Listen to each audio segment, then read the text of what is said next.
वसुदेवसुतं देवं कंसचाणूरमर्दनं देवकी परमानन्दं कृष्णं वन्दे जगद्गुरुम्। आतसी पुष्पसङ्काशं हारनूपुरशोभितं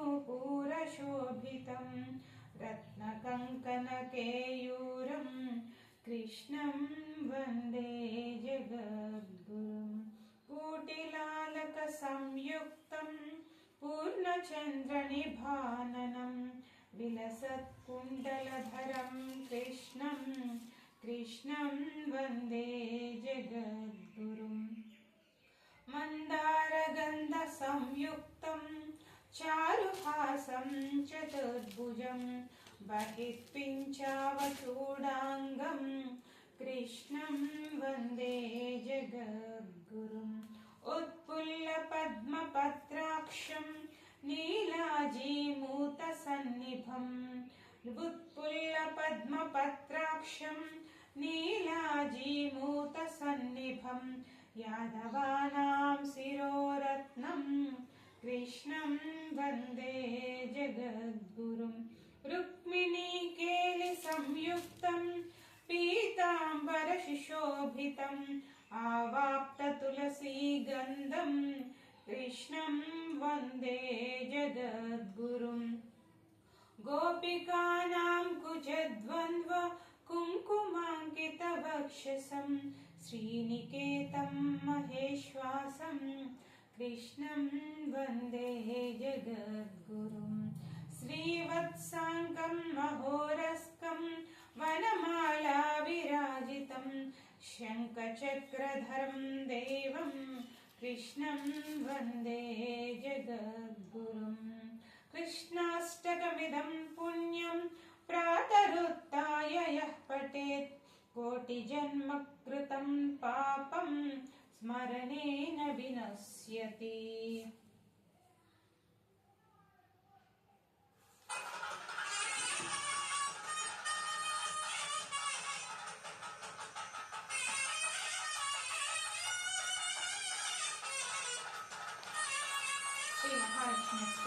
नमस्ते नमस्तेस्तु महामाये श्रीपीठे सुरपूजिते शङ्खचक्रगदाहस्ते महालक्ष्मी नमोस्तुते। नमस्ते गरुडारूढे ढोलासुरभयङ्करी सर्वपापहरे देवी महालक्ष्मी नमोस्तुते। सर्वज्ञे सर्ववरदे सर्वदुष्टभयङ्करी सर्वदुःखहरे देवी महालक्ष्मी नमोस्तुते। सिद्धिबुद्धिप्रदे देवी भुक्तिमुक्तिप्रदायिनी मंत्रमूर्ते सदा देवी महालक्ष्मी नमोस्तुते। आद्यन्तरहिते देवी आदिशक्ति महेश्वरी योगज्ञे योगसम्भूते महालक्ष्मी नमोस्तुते। स्थूलसूक्ष्मे महारौद्रे महाशक्ते महोदरे महापापहरे देवी महालक्ष्मी नमोस्तुते। पद्मासनस्थिते देवी परब्रह्मस्वरूपिणी परमेशी जगन्माता महालक्ष्मी नमोस्तुते। श्वेताम्बरधरे देवी नानालङ्कारभूषिते जगत्स्थिते जगन्माता महालक्ष्मी नमोस्तुते। महालक्ष्म्यष्टकस्तोत्रं यः पठेत् भक्तिमान् नरः सर्वसिद्धिम् आवाप्नोति राज्यं प्राप्नोति सर्वदा। एककाले पठेत् नित्यं महापापविनाशनं द्विकालं यः पठेत् नित्यं धनधान्यसमन्वितः त्रिकालं यः पठेत् नित्यं महाशत्रुविनाशनं महालक्ष्मीर्भवेत् नित्यं प्रसन्ना वरदा सुधा। कस्तूरीतिलकं ललाटफलके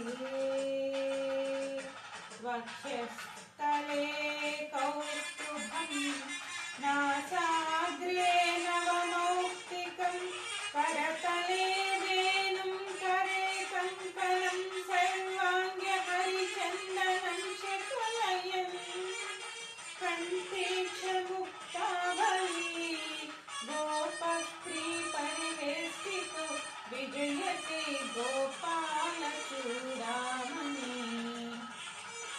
विजयते गोपालचूडामणि।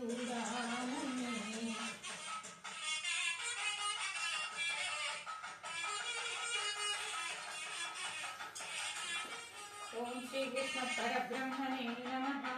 यज्ञोपवीतं समर्पयामि।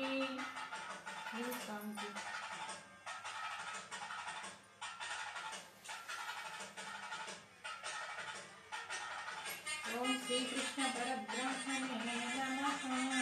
मांगल्यधारणानि समर्पयामि।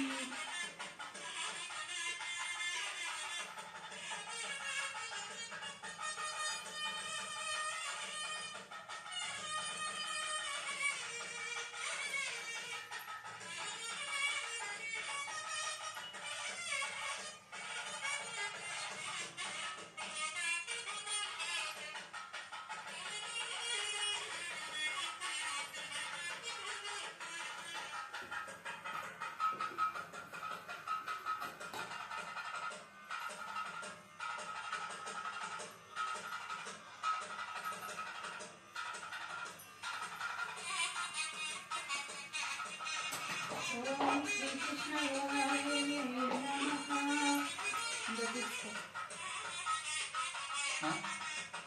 ओम श्री कृष्ण नमः।